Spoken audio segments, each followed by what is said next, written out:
வணக்கம். நீங்கள் பார்த்து கொண்டிருப்பது ஊக்கமும் ஆக்கமும் தரும் ஒளிக்கதிர் செய்திகள். ஸ்ரீ வாலேஸ்வரி அம்மன் ஆலயத்தில் தைப்பூச திருவிழா நடைபெற்றது.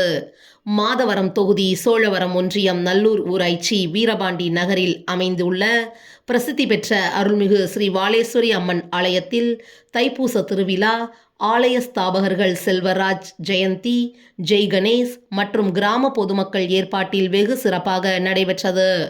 நிகழ்ச்சியில் விஜயா கார்டன் பகுதியில் உள்ள அருள்மிகு ஸ்ரீ பத்ரகாளியம்மன் ஆலயத்திலிருந்து பக்தர்கள் பால்குடம் எடுத்து வரப்பட்டு மேளதாளத்துடன் கணபதி பூஜையுடன் ஸ்ரீ சுப்பிரமணியர் சுவாமிக்கு மற்றும் வீரவேலுக்கு ஆலய பூசாரி சக்திவேல் பால் மற்றும் தயிர், இளநீர், மஞ்சள், குங்குமம், சந்தனம், பன்னீர், விபூதி, ஜவ்வாது உள்ளிட்ட பல்வேறு வாசனை திரவியங்களால் அபிஷேகம் செய்து வண்ண மலர்களால் அலங்காரம் செய்யப்பட்டு தூப தீப ஆராதனை காண்பிக்கப்பட்டது.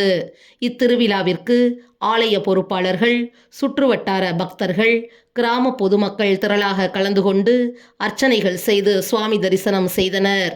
முடிவில் ஆலயம் சார்பில் சுரேஷ் குடும்பத்தினர்கள் ஏற்பாட்டில் பக்தர்களுக்கு அறுசுவை அன்னதானம் வழங்கப்பட்டது.